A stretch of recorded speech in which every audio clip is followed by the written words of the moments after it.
Hi everybody, going to talk about some books that I just got at Half Price Books, a big haul. What we're here for is a big haul of books. I'll keep it pretty short, I'll keep it brief. This first thing is Light Meters by Felicia Lamport, drawings by Ed Gorey. I'll give you the 360 on it. We've got the spine designed by Ed Gorey in the back too. Now, I looked this up, and it seems like Ed Gorey also did drawings for Scrap Irony and Cultural Slag by Felicia Lamport. So, I don't know what the deal was with how they got paired up, but I took a look at this, and I liked the little poems. They were like, they had a kind of a bite to them, but also no bite to them. They were very light. And I like the title, Light Meters, and of course it fits in with my collection of things that are drawn by Ed Gorey, and it's a good transition from my last little video where I just said that I like the Apoplectic Bicycle. Then next we have two additions to the Charles Dickens collection. I've been like kind of collecting Dickens and really enjoying reading him. And I found this pristine copy of Our Mutual Friend and that nice like modern library edition. These books are like $11 and I got it nice and cheap.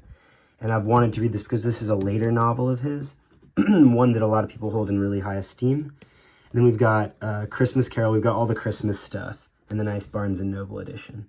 And, as we are kind of closing in on holiday season and, Christmas season, it might be a good time to actually read those books for once. I was celebrating something, so I bought books, Right now I'm thinking about all the people I should be writing letters to right now instead of making this YouTube video, but, we're just trying to keep it moving. Just keep it moving, In the words of a great Wisconsin comedian, keep it moving. Keep her moving. Letters of a Woman Homesteader by Eleanor Pruitt Stewart, the Dover edition. Nice and glossy. Not much of a discount on this because it's like a $6 little book too, and it's probably, public domain. But this seemed nicely printed. And this seems like it's going to be actually a really good read. The plot is, it doesn't really have a plot. I mean, these are real letters from a person, I think. Or at least that's what the introduction says, is that this is a widow who's moving to the Midwest to make a new life and find a way to take care of her children. It's also an illustrated book. It's like I've gotten only illustrated books, right? This one has Wyeth illustrations, N.C. Wyeth illustrations, which are beautiful, an atmosphere. Oh, unfortunately, this doesn't have any illustrations. I'm not sure if it was illustrated in its original incarnation. I think Bleak House was, and that's why I have the Bleak House illustrations, and the Modern Library has the illustrations in their edition of Bleak House. But Christmas Carol has illustrations, which I'm very excited about. These seem essential. I love the way the borders dissolve away. And of course, this one, Light Meters, is illustrated. So I'm hitting big with the illustrated books. Hopefully you guys are enjoying this video so far. I'm having a good time making it. It's relaxing. It's allowing me to kind of relive the sort of rampage that I went on earlier, getting books. Here we have a personal anthology by Jorge Luis Borges.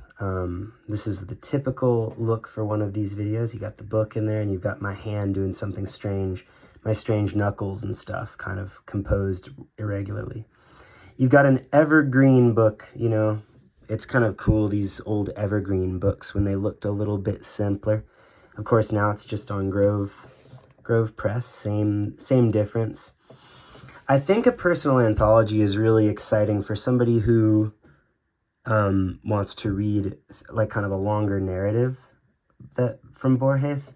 You can, read this through and view it as like the narrative of his imagination or something, like what he wants to read first and read last when going through his imagination and reading through his own imagination or something like that. A kind of voyage through the past, making this anthology. It's one of the pleasures in reading like my Ashbery Selected or something. Like that could be part of the fun of reading this. It'll just be nice to have it's nice to have a book that has like the selection, like the authority of being selected and arranged by the author. Next, and this is the one I'm very excited to show you. This is 1925 Borges Pocket Edition of Youth and the Bright Medusa by Willa Cather, which contains stories. You can see that the text inside is in the style of, you know, all those like pocket paperbacks of hers. And Youth and the Bright Medusa is a haunting title. And a brief glance inside shows that the writing's really good too. This book fits in with the Pruitt book, with the Pruitt Stewart book, because this one seems to be about a woman going to the Midwest, and this is poetry by a Nebraska stalwart. Nebraska's pride and joy, Nebraska's claim to fame. And you can see it has this nice embossed thing on the cover. It's got the little like Borzoi thing on the back. And then it has these nice end papers too. And it looks like it was signed by somebody. Same thing in the back.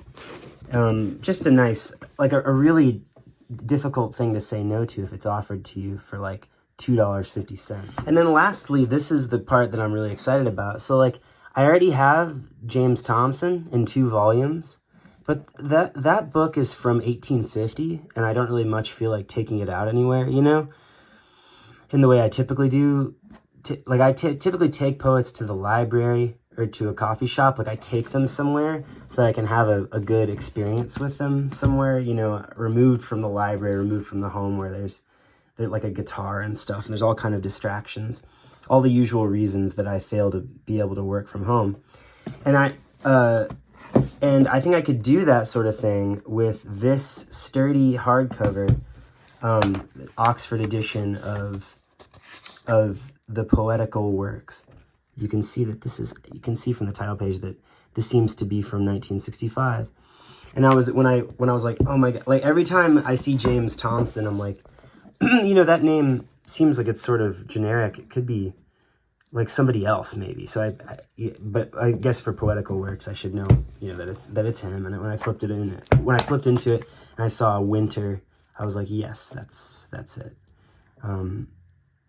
So this is a great thing where I finally have kind of like a working copy of poems by Thomson that I can take out and read anywhere. And that's the crazy haul, you know, a lot of books purchased. And anytime that happens, I feel like, you know, I would be remiss to not like tell, you know, anyone who's interested in my books.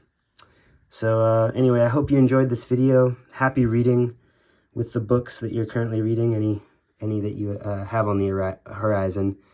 Please continue to send recommendations my way as I like sift through this sea of books or whatever that I've amassed around me. And happy reading.